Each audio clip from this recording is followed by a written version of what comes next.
Salut à toutes et à tous, c'est Bob et aujourd'hui on se retrouve pour une nouvelle vidéo dans laquelle on va parler du pilote thaïlandais Alex Albon. Après 2 saisons en Formule 1 et surtout une saison 2020 très compliquée, il est déjà sur la touche et il n'y a pas de baquet pour 2021.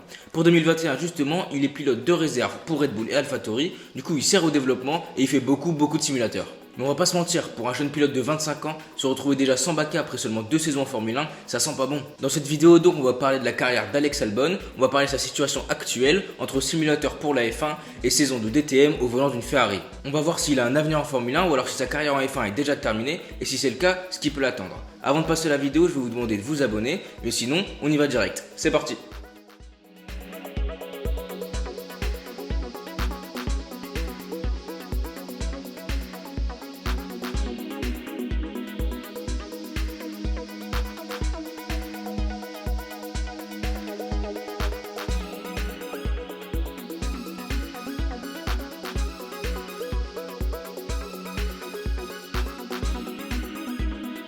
Comme tous les pilotes qui sont arrivés en Formule 1, il a beaucoup de succès en karting, mais on va pas se mentir, ça nous intéresse pas, donc on va direct sauter à ses années en monoplace. Il est soutenu très tôt dans sa carrière par Red Bull, mais il galère pas mal au début en monoplace, avec une 17ème place en Formule Renault 2.0 pour sa première saison en 2012 et 0 points en 13 courses en Formule Renault Eurocup. Et comme on connaît tous Red Bull, il le laisse tomber directement après ça.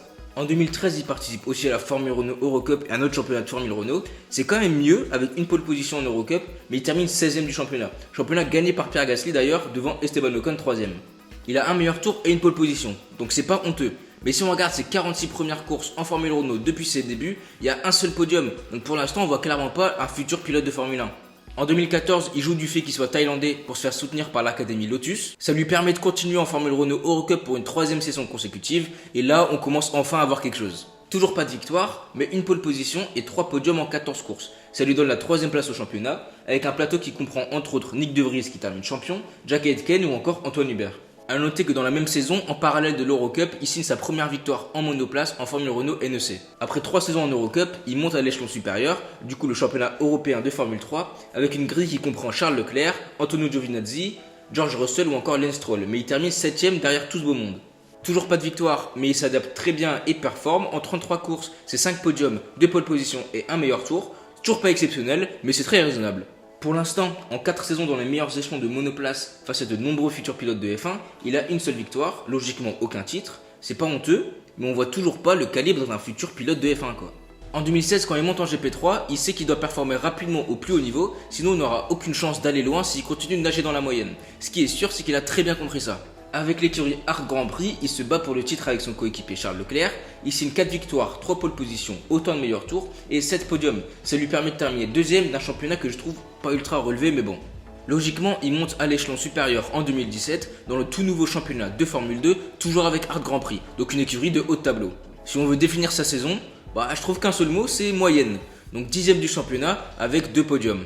Pour la saison 2018, il reste en Formule 2, toujours avec une écurie française mais plus Art Grand Prix et maintenant Dams, et il se bat pour le titre contre ses amis George Russell et Lando Norris. Avec 4 victoires et 3 pole positions, il termine 3ème du championnat derrière ses 2 copains. Le souci, c'est que contrairement à Lando Norris et George Russell, il est affilié à aucune écurie de Formule 1, sachant que Red Bull et Lotus l'ont lâché. Donc son avenir ne se dessine clairement pas en Formule 1, mais plutôt en Formule E. D'ailleurs, pour la formule électrique, il signe même un contrat avec l'écurie Nissan Idams pour la saison 2019. Sauf que là, gros tournant. Chez Red Bull en Formule 1, c'est pas le top. Ricciardo part un peu à la surprise générale et les remplaçants sont pas prêts. Gasly est promu chez Red Bull et sachant que Brandon Hartley n'est pas gardé, il y a 2 baquets disponibles chez Toro Rosso, sans qu'aucun pilote de la filière Red Bull soit prêt pour la Formule 1.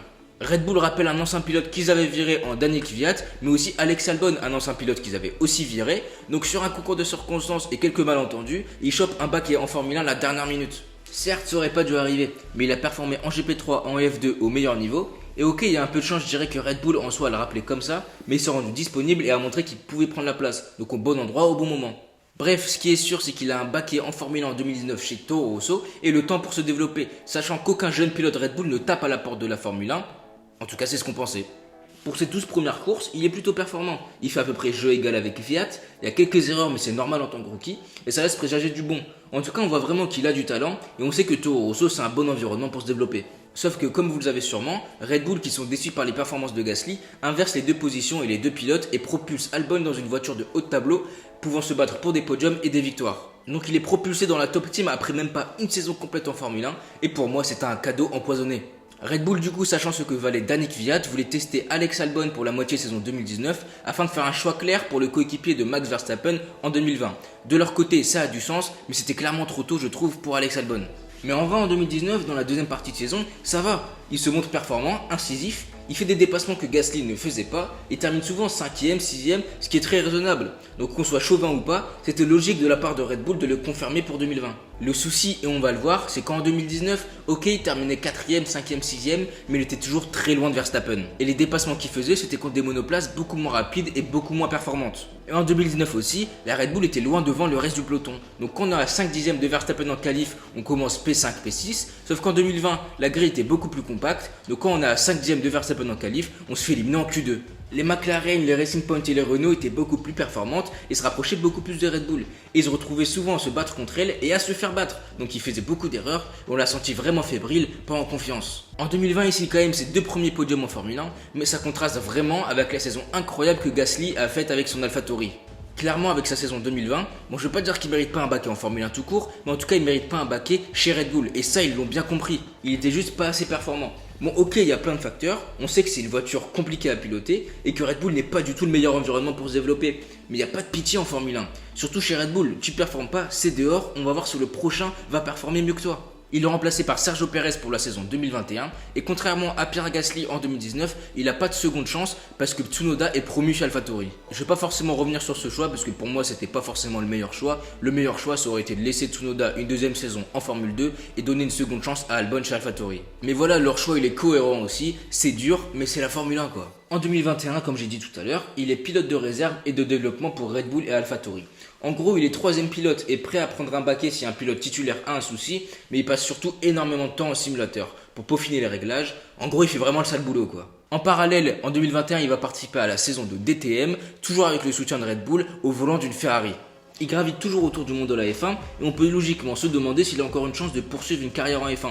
Après tout, il a encore le soutien de Red Bull. Personnellement, je pense que sa carrière en Formule 1 est déjà terminée après 2 saisons. Il n'a pas eu la chance d'avoir une deuxième chance et maintenant je pense que c'est fini. Et je vais expliquer pourquoi. Déjà, on va étudier la possibilité de revenir en Formule 1 dans le géant Red Bull, donc chez Red Bull ou AlphaTauri. Et pour moi, c'est mort et je vais vous montrer pourquoi. Je dis pas qu'il va plus participer à aucun Grand Prix, il est quand même 3ème pilote pour 2 écuries, donc surtout en période de Covid, si quelque chose arrive à un des 4 pilotes Red Bull ou AlphaTauri, c'est sûr qu'il prendra le volant directement. Mais on va dire en tant que pilote titulaire, pour moi c'est pas près d'arriver. Dans l'écurie Red Bull, c'est mal barré, surtout vu le chemin qu'ils ont pris en recrutant Sergio Pérez et l'empreinte qu'il a laissée là-bas. Déjà, faut se souvenir qu'il n'est pas arrivé en Formule 1 après avoir été soutenu par Red Bull pendant toute sa carrière. On va dire seulement puisqu'ils avaient personne d'autre, donc il n'est pas forcément une priorité pour eux. Mais surtout que la situation dont il a profité en 2019 pour arriver en Formule 1, c'est-à-dire 0 pilote Red Bull prêt pour la Formule 1, n'est pas prêt d'arriver. Déjà, il y a Tsunoda qui vient d'arriver en Formule 1, mais il y a aussi Daruvala qui a sa 2ème saison de Formule 2 et Liam Lawson et Yuri Vips aussi en Formule 2. Donc si Gasly vient à quitter l'écurie, Red Bull va clairement aller chercher dans ses jeunes pilotes F2 plutôt que de reprendre Albon. Donc voilà, pour moi un retour en F1 avec Red Bull c'est mort, surtout vu la concurrence et qu'il a toujours été là parce qu'il n'y avait personne d'autre. Donc maintenant qu'il y en a plusieurs, c'est mal barré. Après, il y a la solution dans laquelle il retrouve un baquet en Formule 1, mais en dehors du giron de Red Bull, et pour moi c'est encore moins probable. Déjà, on part du principe que c'est pas un pilote qui amène beaucoup d'argent. Ok, il est thaïlandais et ça peut jouer, mais c'est pas comme un Latifi ou un Mazepin qui ferait du bien à une écurie en difficulté. Donc difficile de jouer la carte du pilote payant, surtout s'il perd son soutien de Red Bull. Donc s'il retrouve un baquet en Formule 1, ce sera uniquement dû à sa performance et à son talent. Déjà qu'en termes de talent, pour moi c'est pas comparable à un Charles Leclerc, George Russell ou Max Verstappen.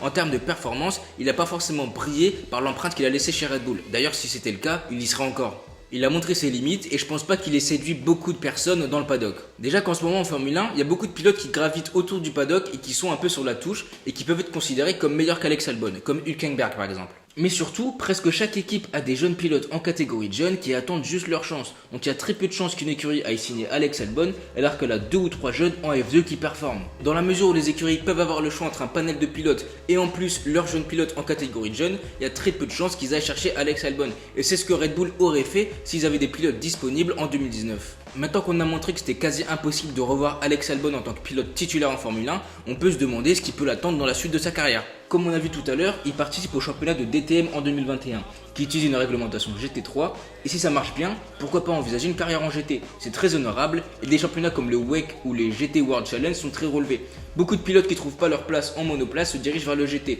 à voir si Albon est à l'aise avec autre chose que de la monoplace. Je me fais pas forcément beaucoup de soucis pour lui du côté des sponsors, juste à voir combien de temps Red Bull va le soutenir. Ils vont sûrement le lâcher quand ils auront plus besoin de lui au simulateur, mais bon, toutes les autres formes de sport auto coûtent beaucoup moins cher que la monoplace. Sinon, il peut reprendre la route qu'il était supposé prendre en 2019 et s'engager en formule électrique. C'est un championnat qui prend de l'ampleur, du niveau, et ça devrait pouvoir l'intéresser.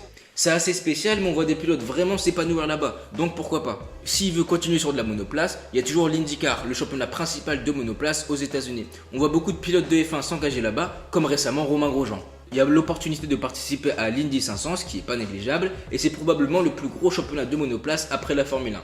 A voir si ça l'intéresse, mais bon, je pense que c'est quand même plus probable qu'il reste dans une configuration plus européenne. La dernière solution que je vois, et qui est pour moi la plus probable avec la Formule électrique, parce que ça enchaîne des courses prestigieuses avec les voitures les plus performantes après la Formule 1, c'est l'endurance. Avec les championnats d'endurance, donc le WEC ou l'IMSA aux États-Unis, il y a la possibilité de participer à des courses très prestigieuses, comme les 24 heures du Mans ou les 24 heures de Daytona. Il y a pas mal d'anciens pilotes de Formule 1 et pour moi je trouve que c'est la catégorie de sport auto la plus relevée après la Formule 1 et je vois bien Albon se diriger vers l'endurance. J'ai rien contre Alex Albon, mais comme vous avez pu le remarquer, je le porte pas forcément dans mon cœur. Il me procure rien quoi. C'est pas non plus forcément le pilote le plus talentueux de sa génération et il est arrivé en Formule 1 un peu par un concours de circonstances, mais Red Bull l'a vraiment tué. Il a pas pu se développer comme il fallait et ça pardonne pas. Je suis assez pessimiste concernant un possible avenir pour lui en Formule 1, voire totalement convaincu que c'est impossible. D'ailleurs vous en commentaire n'hésitez pas à me dire si vous le voyez un jour revenir en tant que pilote titulaire. Je lui souhaite le meilleur pour la suite de sa carrière et vous n'hésitez pas à me dire ce que vous pensez d'Alex Albon en commentaire. Merci à toutes et à tous d'avoir regardé la vidéo jusqu'au bout, n'hésitez pas à lâcher un like et à vous abonner si elle vous a plu et on se retrouve dans pas longtemps pour une prochaine vidéo. Salut!